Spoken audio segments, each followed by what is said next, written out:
The message arrived at Border Station Creo 7 at 0600 hours. Commander Hana stood on the observation deck, watching the distant stars through the reinforced windows. She had served on this station for 3 years, and in all that time, nothing significant had happened. Today would be different. The Vrelian Empire's ultimatum filled her screen. Their words were polite, almost friendly, but the meaning was clear. Humanity would surrender 3 star systems within 30 days. 14 million colonists would be relocated. The Vrelians needed these systems for their expansion corridor. They offered compensation, new homes on different worlds, and promises of peaceful relations. Hana read it twice. Then she forwarded it to Terran Fleet Command and waited. 300 light-years away, aboard the flagship Indomitable, Admiral Day received the same message.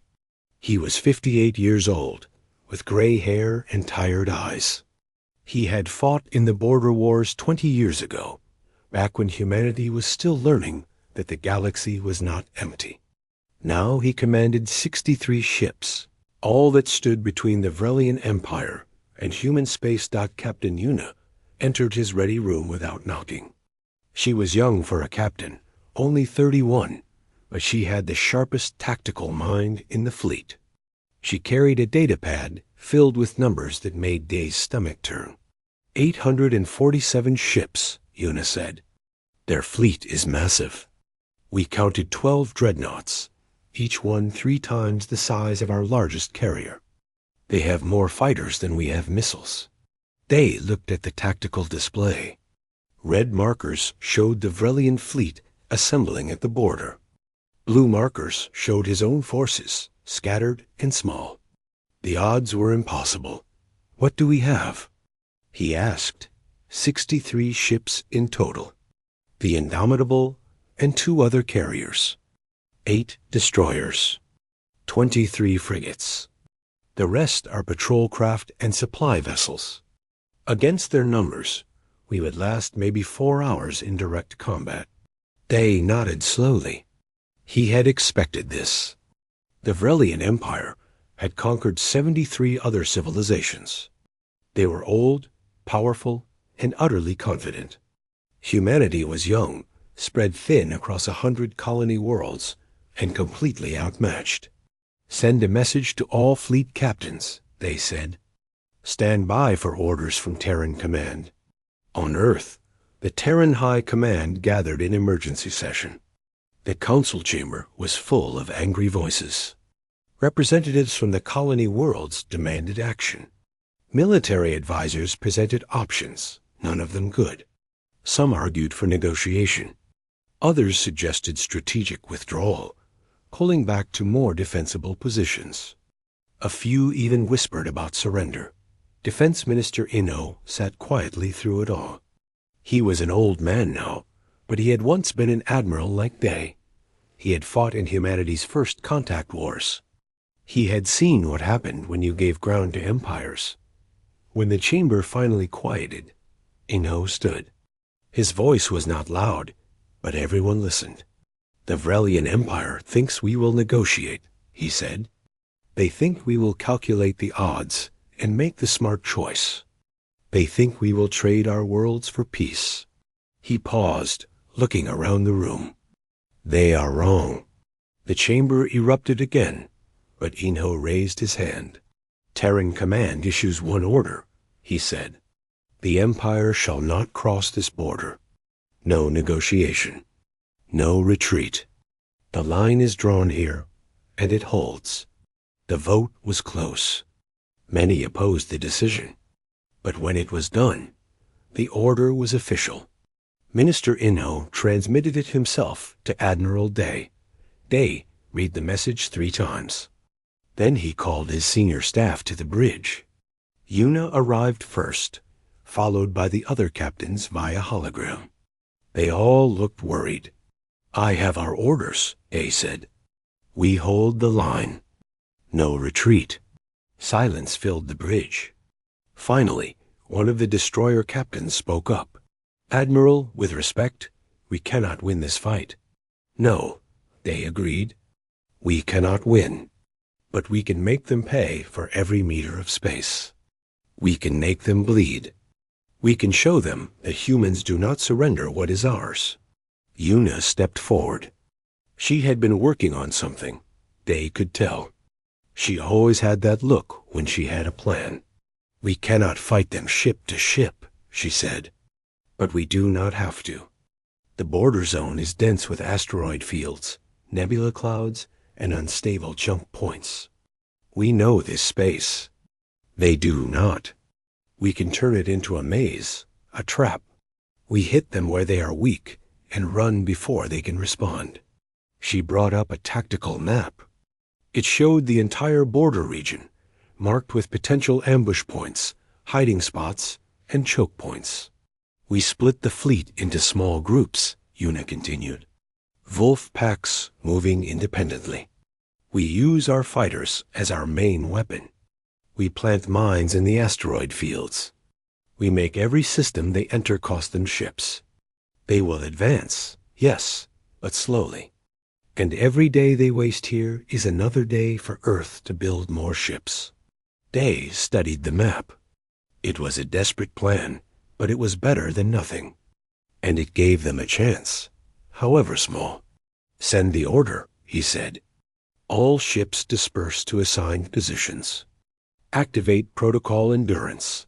Protocol Endurance was something Yuna had designed months ago, back when the Vrelian threat was just a rumor. It was a detailed plan for asymmetric warfare, designed to let a smaller force resist a larger one. Now it would be tested for real. On Border Station Creo 7, Commander Hannah received her orders. She was to hold the station as long as possible, then deny it to the enemy. That meant fighting until the last moment, then destroying the station herself. She gathered her crew, 300 men and women who had made this station their home. She told them the orders. She told them they could evacuate if they wanted. Not one person left.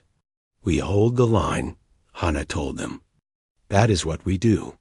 Across human space, the mobilization began. Every military base went to full alert. Civilian shipyards started producing weapons instead of cargo haulers. Mining colonies began converting their equipment into makeshift weapons. The entire human civilization, spread across 100 worlds, began preparing for war that the Vrelian ambassador could not understand it. He floated in his ceremonial tank aboard his diplomatic vessel, reading the human response. They were going to fight. Actually fight. Against impossible odds. It made no sense. He sent a message to his emperor. Perhaps the humans did not understand the situation. Perhaps they needed another demonstration of Vrelian power. The emperor's response was simple. The armada would advance in 7 days. The humans would learn their place. Admiral, they stood on the bridge of the Indomitable and watched his fleet disperse into the darkness. 63 ships against nearly 1,000. It should have been terrifying. Instead, he felt something else. Pride. Humanity had drawn a line in the stars. And they would hold it, no matter the cost. The first 3 days were the hardest. Admiral Day watched his fleet scatter across the border zone, each group moving to their assigned positions. The Indomitable remained in the center, hidden in a dense asteroid field. Around him, the void seemed empty, but he knew better. Somewhere out there, the Vrelian armada was preparing to advance. Captain Yuna worked without sleep, coordinating the fleet's movements. She had divided their forces into 12 groups, each with a specific role. Some would lay mines. Others would prepare ambush positions. The fighter squadrons were already running drills, practicing the tactics they would need to survive. On the mining colony of New Bizin, civilian engineer Jiho received his conscription notice. He was 42 years old, with a wife and 2 children. He had spent his entire adult life designing cargo haulers, big slow ships that moved ore from the asteroid mines to the processing stations. Now the military wanted him for something else. The briefing was short. The officer, A young lieutenant who looked barely old enough to serve explained the situation. They needed every ship that could fly, every cargo hauler, every transport, every civilian vessel would be converted into a weapon. They needed engineers who understood these ships. You want to turn cargo haulers into warships? Jiho asked. No, the lieutenant said. We want to turn them into weapons. There is a difference. Jiho reported to the shipyard the next morning. What he found there shocked him. Hundreds of civilian ships were being stripped down and rebuilt. Weapons were being mounted on frames never designed to carry them. Shield generators meant for small fighters were being linked together to protect larger vessels. It was insane, desperate, and probably would not work. But Jiho was an engineer. Making things work was what he did. He threw himself into the work. His specialty became the converted cargo haulers. These ships were big and slow, but they had powerful engines and lots of cargo space. Jiho figured out how to pack them with missiles, dozens of missiles, far more than any proper warship could carry. The ships would not last long in a fight, but they could deliver one devastating strike before they died. The fleet crews started calling them the Ghost Fleet, ships that appeared from nowhere, struck hard and vanished, 300 light-years away. Lieutenant Minji sat in her fighter cockpit and ran through pre-flight checks for the 100th time. She was 26 years old and had been flying fighters for 4 years. She was good at it, good enough to lead her own squadron. Now she wished she was not quite so good. The briefing had been clear. The fighters were humanity's main weapon. They were small, fast, and hard to hit. A single fighter could not destroy a Vrelian dreadnought, but 100 fighters could. The trick was getting close enough. Minji's squadron had volunteered for the first strike missions. They would fly directly at the enemy ships, dodging fire and attack the targeting systems. Blind the dreadnought, and it became much easier to kill. The survival rate for these missions was estimated at 15%. Her second in command, a pilot named Tai Yang, floated over to her fighter. He was grinning, but Minji could see the fear in his eyes. Ready to make history? He asked. Ready to make a difference. Minji replied. The Vrelian armada crossed into the disputed zone on the 7th day, exactly as promised. 847 ships, moving in perfect formation. Their fleet was beautiful in a terrible way, all smooth lines and glowing engines. They advanced slowly, confidently, like they had done this 1,000 times before, because they had. Admiral Day watched them on his displays. The Vrelian fleet was heading straight for the Creo system, where Commander Hana waited on her station. That was good. He wanted them there. All units, stand by, he transmitted. Wait for my signal. The Vrelian vanguard entered the Creo system 4 hours later. 20 ships, mostly scouts and light cruisers.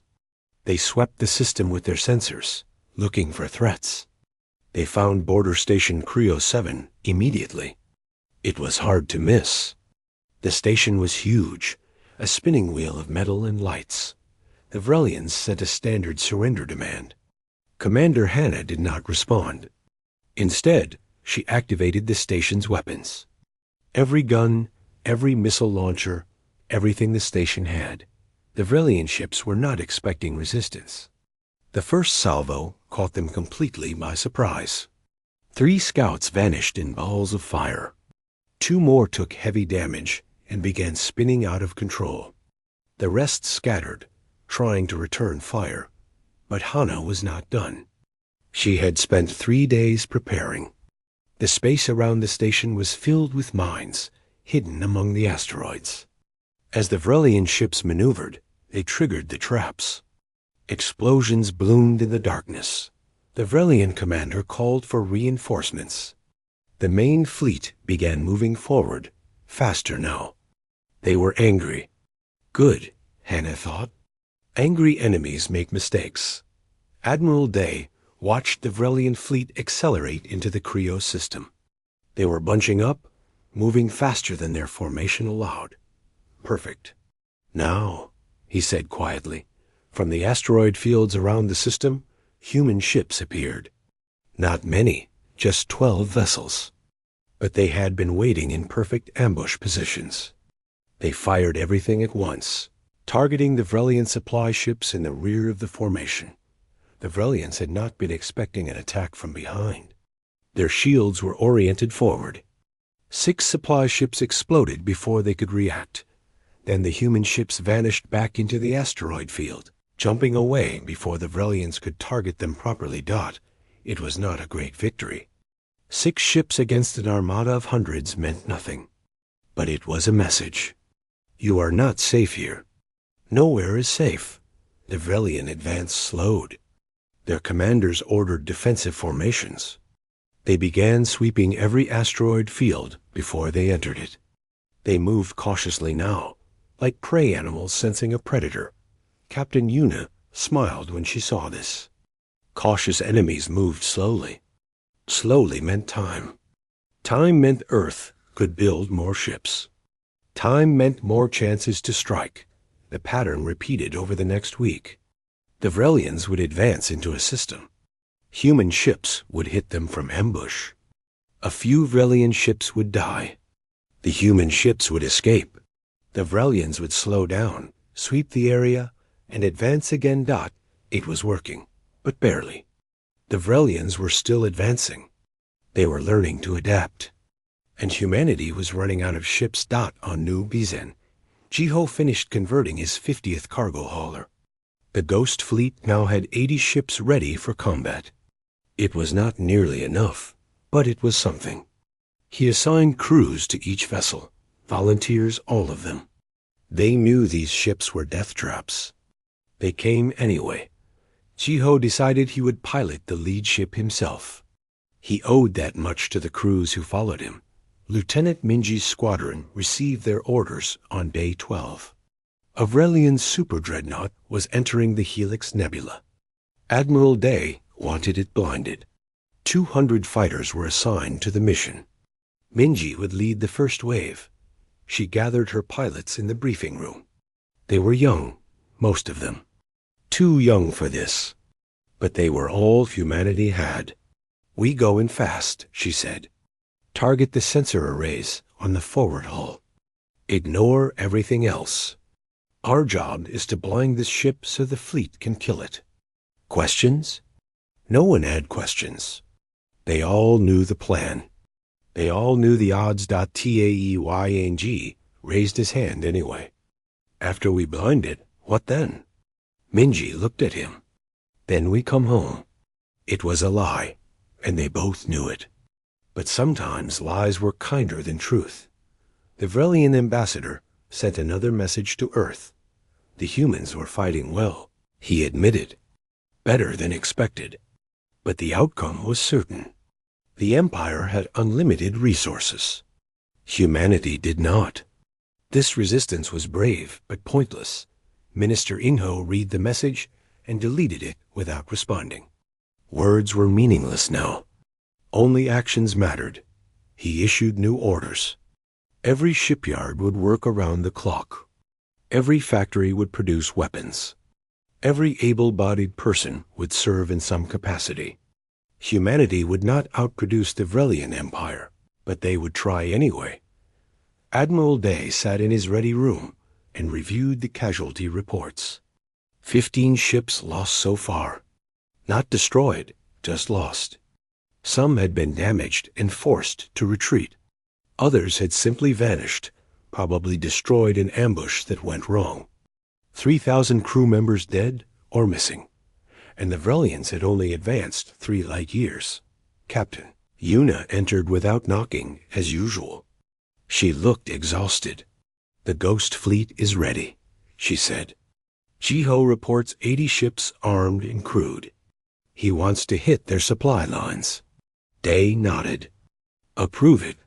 Tell him to make it count. Admiral, Una said quietly, we cannot keep this up forever. Eventually, they will break through. I know, they said.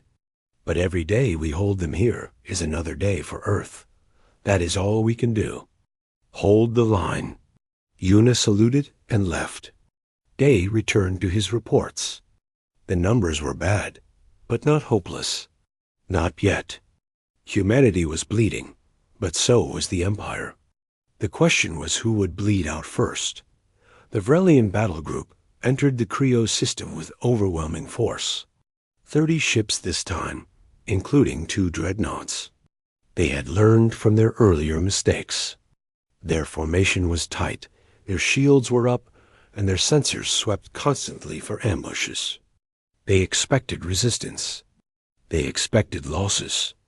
They did not expect what Commander Hana had prepared. The station had been reinforced over the past 2 weeks. Every weapon that could be mounted had been. Every power cell had been rerouted to the shields. Hana had 300 crew members and enough ammunition for maybe one good fight. After that, there would be nothing left. She waited until the Vrelian ships were committed, too close to retreat quickly. Then she gave the order. Border Station Creo 7 opened fire with everything. The barrage was incredible, a wall of missiles and energy beams that lit up the darkness. The 2 Vrelian dreadnoughts took the brunt of it. Their shields flared bright, absorbing the punishment, but Hana kept firing.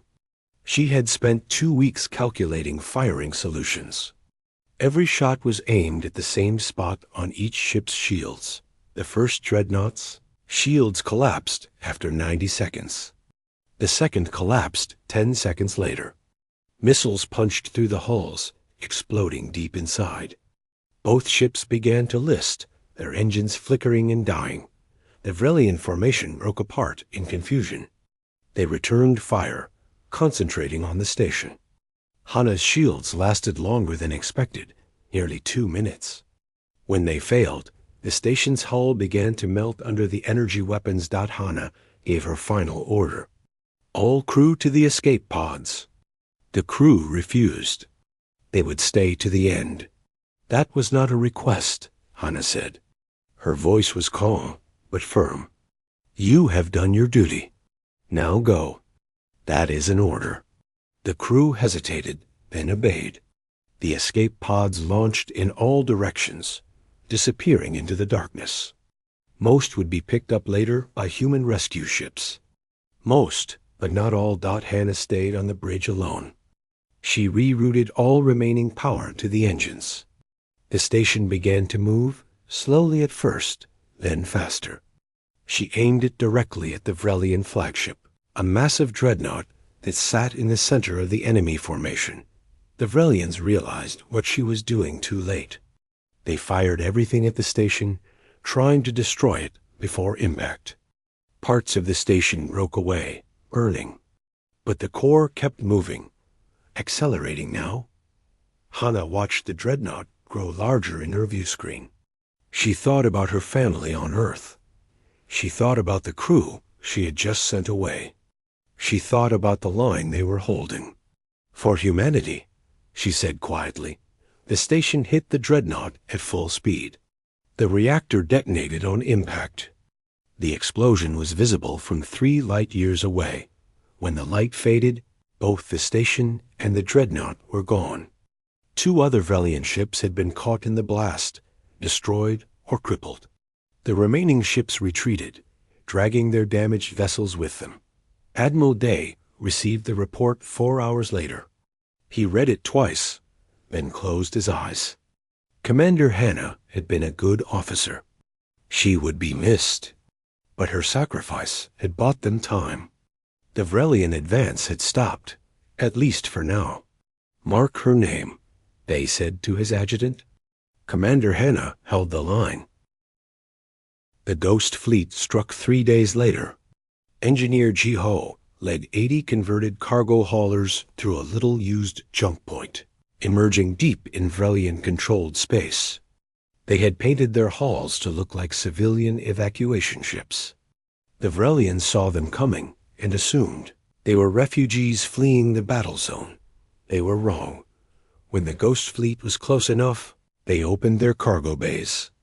Missiles poured out, thousands of them, far more than any proper warship could carry. The Vrelian supply depot never had a chance. 3 fuel carriers exploded, setting off a chain reaction that destroyed 6 more ships and crippled the station itself.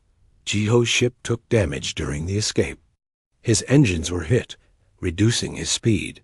He ordered the rest of the fleet to jump to safety while he stayed behind to cover their retreat. His cargo hauler had one last bay full of missiles. He used them all, targeting the Vrelian ships trying to pursue his fleet. When he ran out of missiles, Jiho aimed his dying ship at a Vrelian ammunition barge. The last thing he transmitted was a simple message to his wife and children back on New Bizan. "I held the line. Tell them I held the line." The explosion took out the barge and 2 nearby cruisers. 79 ships of the Ghost Fleet escaped. 1 did not. Lieutenant Minji led her fighter wing into hell 5 days after the Ghost Fleet's raid. 200 fighters, their small engines burning bright in the darkness, flew straight at a Vrelian super dreadnought. This ship was enormous, bigger than anything humanity had ever built. It carried enough firepower to level a planet, but it needed sensors to aim those weapons. Minji's wing flew in a complicated pattern, weaving and dodging. The super dreadnought's defensive guns fired constantly, filling space with deadly energy. Fighters exploded all around her. Taiyang died in the first minute, his fighter vaporized by a direct hit. Others followed, too many to count, but they kept coming. Minji reached the dreadnought's hull with 40 fighters left. They scattered across the surface, firing at the sensor arrays. These were delicate instruments, designed for precision, not durability. They shattered under the assault. More fighters died. The dreadnought's point defense guns tracked them, killed them. But the sensors were going dark, one by one. Minji destroyed 3 arrays herself before her fighter took damage. Her engines cut out, leaving her drifting along the hull. She ejected, hoping someone would pick her up later. Below her, the super dreadnought was going blind. Admiral Day's fleet could kill it now. Of 200 fighters, 17 made it back. Minji was not among them, not yet. She floated in her survival suit, watching the battle from the outside. She saw the human ships close in on the blind dreadnought. She saw their missiles strike home. She saw the massive ship break apart, dying. A rescue shuttle found her 6 hours later. By then the battle was over. The super dreadnought was debris. The cost had been terrible, but the line still held. The Vrelian High Command met in emergency session. The reports from the front were disturbing. In 45 days, they had advanced less than 3 light years. They had lost 214 ships. Their supply lines were under constant attack. The human resistance was far stronger than predicted. The War Council demanded an explanation from their ambassador. He floated in his tank, trying to find words. "They do not fight like other species," he said finally. "They do not calculate odds or preserve their forces for later battles. They spend lives like ammunition.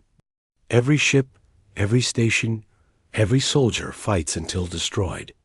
It is ... inefficient." "Then we should be winning easily," one council member said. "We are winning," the ambassador replied. "But victory is costing far more than we expected. They are making us pay for every meter of space." The emperor himself spoke, his voice transmitted across light years. "Increase the fleet. Bring in reserve forces. This resistance must be broken." More ships were dispatched to the front. The Vrelian armada grew to over 1,500 vessels. Surely, the emperor thought, surely this would be enough.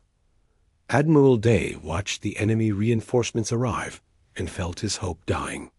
His fleet was down to 41 operational ships. His fighter wings were at 30% strength.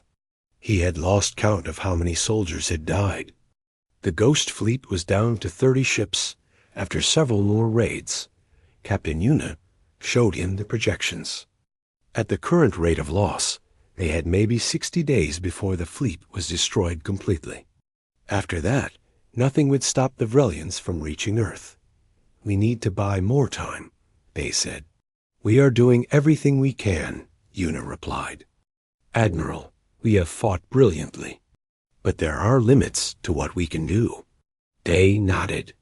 He knew she was right, but orders were orders. The line must hold. On Earth, Minister Eno watched the casualty reports scroll across his screen. 891 ships lost.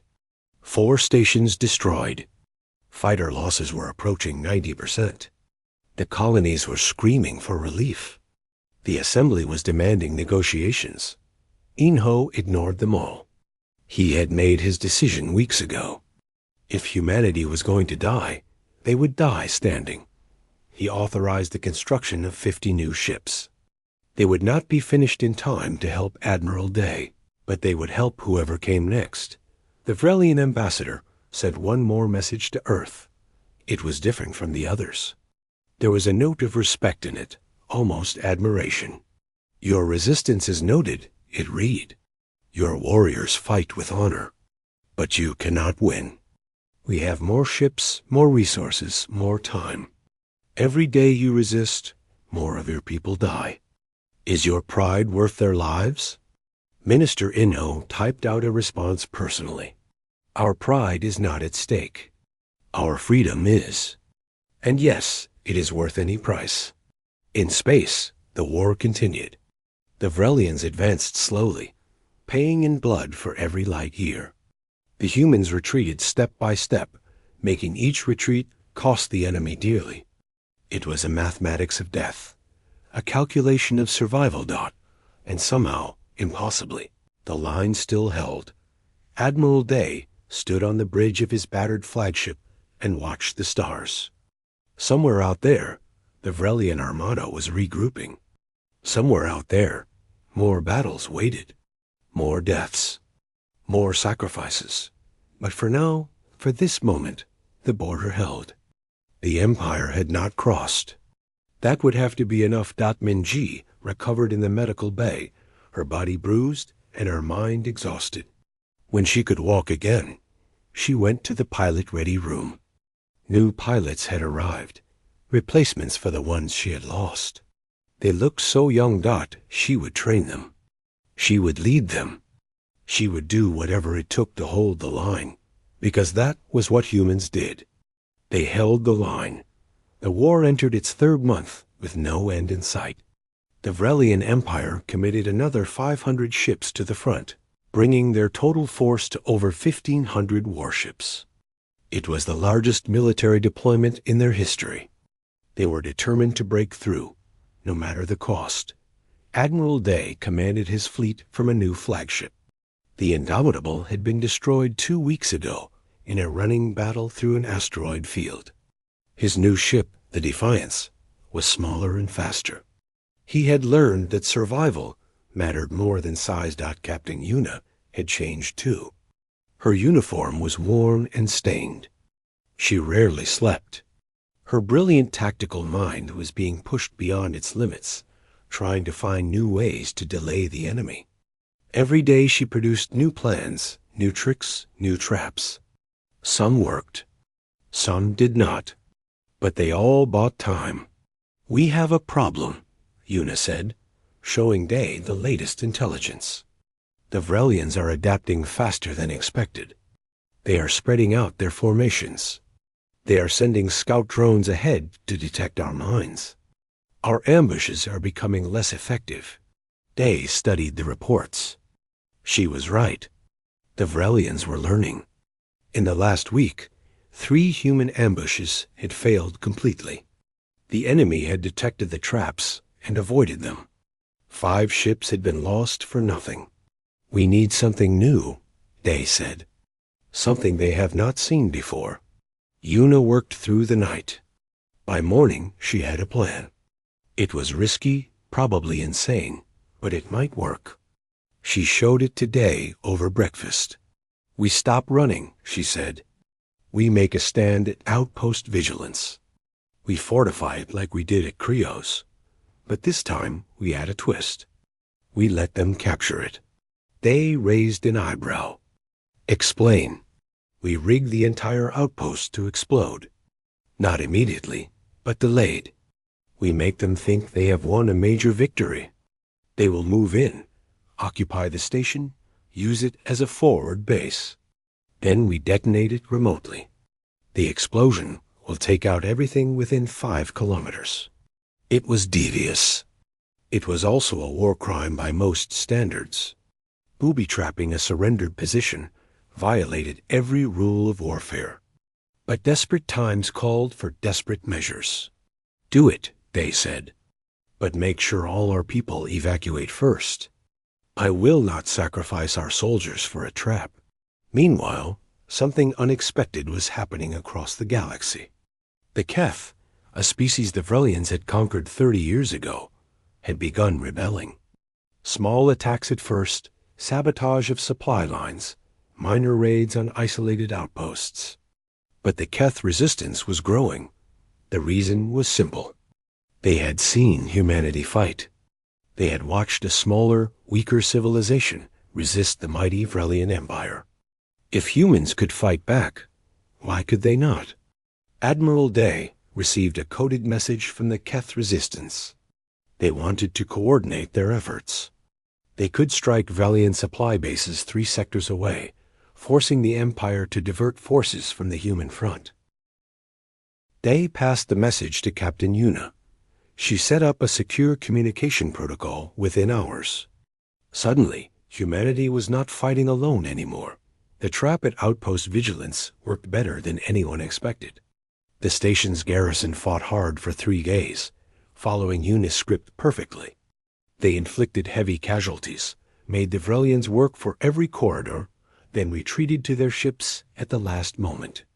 The Vrellians believed they had won a hard-fought victory. A Vrellian admiral moved his command ship to the station, setting up a forward headquarters.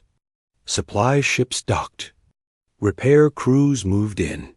Within a week, outpost vigilance was a major Vrellian base. Then Yuna pressed the detonation button. The explosion was massive. The station's reactor and all its hidden charges went up simultaneously. The Vrellian admiral died instantly, along with 3,000 crew members and 7 ships. The forward base was gone in a flash of light. The Vrellian advance stopped cold. Their commanders became paranoid, seeing traps everywhere. They began inspecting every captured station, every asteroid, every piece of debris. It slowed them down significantly, but it also made them angry. On New Bizon, the remaining Ghost Fleet prepared for another raid. They had lost Jiho, their brilliant engineer, but his work lived on. New volunteers had taken his place, converting more civilian ships into weapons. The fleet had grown back to 60 vessels. The new commander of the Ghost Fleet was a woman named Sumi. She had been a cargo pilot for 20 years before the war. Now she led suicide missions into Vrellian space. She knew she would probably die. They all did. But the work mattered more than survival. Sumi's fleet hit a Vrellian repair depot, destroying it completely. All 60 ships made it back this time. It was their most successful raid yet. Lieutenant Minji, now promoted to commander, after surviving 3 months of combat, led what remained of the fighter corps. Her wing had been rebuilt 4 times. She had lost count of how many pilots had died under her command. She knew all their names, though. She remembered every single one. New pilots arrived from Earth every week. They were younger now, barely trained. The academies could not keep up with the losses. Minji had 2 weeks to turn them into combat pilots before they would be needed in battle. She pushed them hard, knowing that being harsh now might keep them alive later. Some of them resented her. That was fine. Resentment meant they survived long enough to feel it. The Battle of Harmony system tested everyone. The Vrellians committed 300 ships to take it. The system had 6 inhabited colonies and was strategically important. Losing it would open a direct route to Earth. Admiral Day gathered every ship he could. 41 warships, 30 Ghost Fleet vessels, and 1,200 fighters. Against 300 Vrelian warships, it was suicide. But orders were orders. The battle lasted 14 hours. It was brutal, chaotic, and desperate. Ships died on both sides. The Vrelians had superior numbers and firepower. The humans had desperation and determination. Commander Minji led her fighters in wave after wave of attacks. Her pilots died around her, but they kept coming. They targeted the enemy ship's engines, their sensors, anything that would slow them down. The Ghost Fleet made 3 suicide runs, each one destroying several Vrelian ships at the cost of their own. Sumi died in the second run, her ship taking a direct hit. But her sacrifice was not wasted. Admiral Day's warships fought at point-blank range, trading shots with the enemy. The Defiance took heavy damage, losing its main guns and half its engines. But Day kept fighting, using the ship as a shield for the smaller vessels. Captain Yuna coordinated it all from the tactical station. She had not slept in 30 hours. Her hands shook from exhaustion, but her mind remained sharp. She saw patterns in the chaos, found weaknesses in the enemy formation, and exploited them ruthlessly. When the battle ended, 89 Vrelian ships were destroyed or crippled. The remaining vessels retreated, abandoning their assault.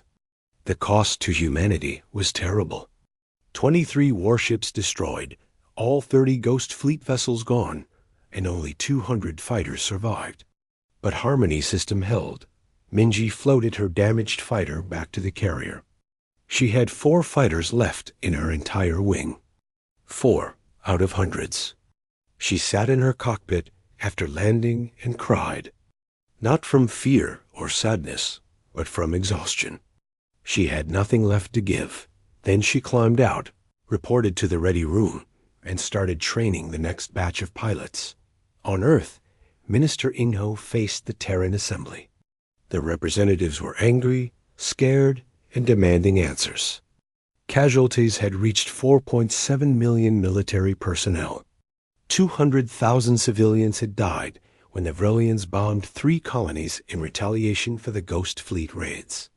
63 colonies were under siege. The economy was collapsing under the strain. "We must negotiate," one representative said. "This war is destroying us." "The Vrelians will not negotiate," Inho replied calmly. "They will only accept surrender." "Then perhaps we should surrender. Better to live as subjects than die as free men." The chamber erupted in shouts. Some agreed. Others protested. The vote was called. Should Earth seek peace terms? Inho stood and waited for silence. When the chamber finally quieted, he spoke. "I am an old man. I have fought in wars. I have seen humanity at its best and worst. And I tell you this. If we surrender now, we betray every person who has died defending our freedom." Commander Hana, who rammed her station into an enemy ship. Engineer Jiho, who died covering his fleet's escape. Captain Yuna, who has not slept in weeks planning our survival. And Admiral Day, who fights on when any sane person would have retreated. He paused, looking around the chamber. "The order stands. The border holds. We do not yield what is ours. If you wish to vote me out, do so. But I will not change this policy." The vote failed. Earth would keep fighting. The Vrelian Emperor faced his own crisis. The war had cost his empire more ships in 4 months than the previous century of expansion. His advisors urged withdrawal, arguing that the cost was too high. But the Emperor refused. He could not show weakness. If he retreated now, other subject species would rebel. So he ordered more ships to the front. The war would continue until humanity broke. Admiral Day received the intelligence reports. More Vrelian reinforcements were coming. His fleet was down to 18 operational warships. The Ghost Fleet was being rebuilt, but that would take weeks. The fighter corps was at 20% strength. Captain Yuna looked at the same reports and saw no path to victory. Just survival, day by day, buying time with blood. "We cannot win," she said quietly. "Not in any conventional sense." "No," they agreed. "But we can refuse to lose. That might be enough." Across human space, people watched the casualty reports and mourned. But they also saw something else. They saw that the line still held. Against impossible odds, against an empire that had never been defeated, humanity was still fighting, and that gave them hope that the Vrelian Empire assembled its reserve fleets for one final push. Over 2,000 warships gathered at the border, the largest military force ever deployed in galactic history. The Emperor himself transmitted a message to his commanders. This war would end, one way or another. Admiral Day stood on the bridge of the Defiance and watched the enemy fleet assemble. His tactical display was a sea of red markers, so many that they blurred together. Against this armada, he had 89 ships. The mathematics were simple. He would lose, but mathematics did not account for Will. Captain Yuna had been working on one final plan. It was desperate, probably suicidal, but it was all they had left. She called it Operation Last Stand. "There is a choke point," she explained to Day and his senior officers. "The threshold gate. It is the only stable jump point into core human territory. Every other route requires multiple jumps through unstable space. If we can hold the gate, we can stop them, or at least slow them long enough for Earth to finish the new defense fleet." One of the destroyer captains looked at the tactical projection and shook his head. "That is a killing ground. There is no cover, no asteroid fields, nowhere to hide. They will destroy us in minutes." "Yes," Yuna agreed. "But minutes might be enough.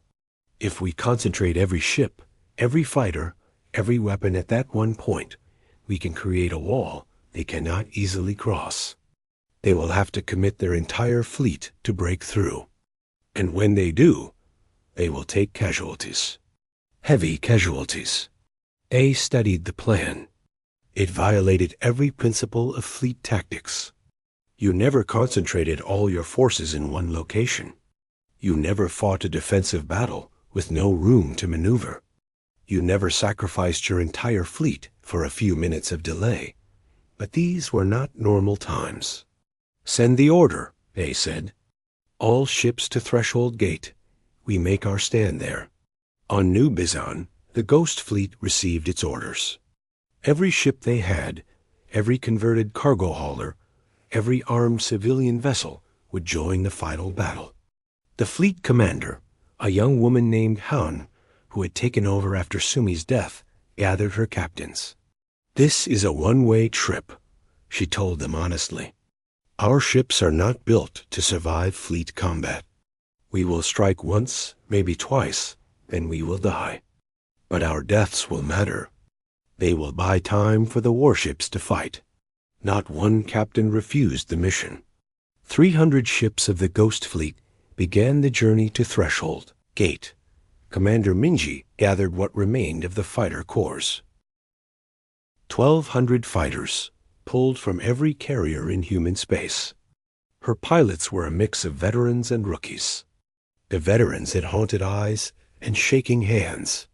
The rookies had no idea what was coming. She gave them the simplest briefing of her career. "We fly into the enemy fleet. We target their command ships. We keep attacking until we are dead or they retreat. That is all. Questions?" A young pilot, barely 20 years old, raised his hand. His name was Juno, and this was his first combat mission. "Commander, what are our chances?" Minji could have lied. She could have given him hope. Instead, she told the truth. "You will probably die. We will probably all die. But our sacrifice will save Earth. That has to be enough. Jun-Ho nodded slowly. Okay, I can do that. The human fleet assembled at Threshold Gate over 3 days. Warships, ghost fleet vessels, fighters, even armed cargo ships and civilian volunteers. Every vessel that could fight came. It was humanity's last defense. Admiral Day looked at his fleet and felt pride mixed with sorrow. These were good people, brave people. They deserved better than to die in a hopeless battle. But war rarely gave people what they deserved. The Vrelian Armada arrived on the 4th day. 2,000 warships emerged from jump space in perfect formation. They saw the human fleet waiting and probably laughed. 89 warships and some civilian rabble. Against the might of an empire dot, but the Vrelians had learned to respect human stubbornness. They approached carefully, weapons ready. Admiral Day transmitted one final message to his fleet. In a few minutes, the fighting will begin. Many of us will die. Perhaps all of us. But we fight for something greater than ourselves. We fight for our homes, our families, our freedom. The Empire thinks they can take that from us. Let us show them they are wrong. All ships stand ready. The battle began at 1400 hours, Terran Standard Time. The Ghost Fleet went first. 300 converted cargo haulers, loaded with missiles and crewed by volunteers, charged straight at the Vrelian formation. They were slow and vulnerable, but they had numbers. The Vrelians opened fire with everything. Ghost Fleet ships died by the dozens, exploding in brilliant flashes. But they kept coming. When they reached firing range, they launched their missiles. Thousands upon thousands of missiles, more than the Vrelian point defense could handle. Vrelian ships began to explode. Destroyers, cruisers, even some of the mighty dreadnoughts took damage. The Ghost Fleet pressed their attack, flying into the enemy formation, using their dying ships as weapons. Hyun's ship was among the first to die. She managed to launch all her missiles before a Vrelian beam cut her vessel in half. Of 300 Ghost Fleet ships, none survived, but they had destroyed 47 Vrelian warships and damaged over 100 more. Before the Vrelians could recover, Commander Minji led the fighter assault. 1,200 fighters, flying in tight formation, swept through the enemy fleet. They targeted the command ships, the vessels directing the Vrelian attack. The Vrelians tried to stop them. Point defense fire filled space with deadly energy. Fighters died by the hundreds. Jun-Ho's fighter exploded in the first wave, the young pilot never knowing what hit him. Others followed, their brief lives ending in fire, but some got through. Minji's fighter dodged, weaved, and dove through the enemy fire. She reached a Vrelian command ship and fired everything she had at its bridge. The ship's shields flickered and died. Her missiles struck home, destroying the bridge and killing the admiral commanding that battle group. She pulled away, searching for another target. Her fighter took a hit, losing its right engine. She compensated, kept flying. Another command ship appeared ahead. She armed her last missiles. Before she could fire, a Vrelian fighter intercepted her. The two craft dueled through the chaos, firing, dodging, trying to kill each other. Minji was better. Her last missile hit the enemy fighter, destroying it. But the delay had cost her. The command ship had activated its shields again. Minji did not have any missiles left. But she still had her fighter. She aimed at the bridge and accelerated. Her damaged fighter shook violently, threatening to break apart. She held it steady. The Vrelian crew saw her coming and tried to shoot her down. Their fire hit her fighter, tearing pieces off. But she was too close now. Too fast. Her fighter hit the bridge at full speed. The explosion destroyed the command ship's entire forward section. Of 1,200 fighters, 217 survived the assault. But they had blinded the Vrelian fleet. destroying or damaging most of the command vessels. Now it was Admiral Day's turn. His warships charged into the confused Vrelian formation. They were outnumbered 20-1, but the enemy was in disarray. Day exploited it ruthlessly. His ships fought at close range, too close for the Vrelians to use their long-range weapons effectively. Captain Una coordinated the attack from the Defiance's tactical station. She was bleeding from a head wound where debris had hit her when the ship took damage, but she ignored it. Her displays showed the battle in real time. She found weaknesses in the enemy formation and directed Day's ships to exploit them. The fighting was brutal. Ships exploded on both sides. The Defiance took hit after hit, its hull burning, its shields collapsing. But Day kept fighting, using his dying flagship to shield the smaller vessels. On the fourth day of battle, Captain Una saw a missile barrage heading for the Defiance. It would destroy the ship and kill everyone aboard, including Admiral Day. Without the Admiral, the fleet would lose coordination and be destroyed. She made a decision in a fraction of a second. Una redirected her ship, a small cruiser she had transferred to when the Defiance became too damaged, into the path of the missiles. Her ship took the full impact. The cruiser exploded, killing Una and her entire crew instantly. But the Defiance survived. Day saw Una's ship die on his display. He felt something break inside him. She had been his best officer, his friend, the brilliant mind that had kept them alive this long. Now she was gone. He could mourn later. Right now, he had a battle to fight. The fighting continued into the fifth day. The Ghost Fleet was gone. The fighter corps was destroyed. Day's warships were dying one by one. But the Vrelians were dying too. Their perfect formation was shattered. Over 400 ships had been destroyed. The reserve fleet, the pride of the Empire, was being torn apart. On the sixth day, something happened that changed everything. A Vrelian admiral, commanding what remained of his battle group, looked at the casualties and made a decision. He had lost 3/4 of his ships. The humans were still fighting with ships that should have been destroyed hours ago. This was madness. He ordered his surviving vessels to retreat. Other Vrelian commanders saw this and hesitated. The Emperor had ordered them to break through, no matter the cost. But the cost was becoming unbearable. More commanders began to pull back, saving what they could of their fleets. The retreat became a rout. The Vrelian armada, once 2,000 ships strong, fled the Threshold Gate. They left behind over 1,400 wrecks and thousands of dead. Admiral Day stood on the bridge of the Defiance and watched them go. His ship was barely functional. 43 of his original 89 warships had been destroyed. The Ghost Fleet was gone. The fighter corps was gone. Captain Una was gone. But the line had held. The Vrelian ambassador requested negotiations 3 days later.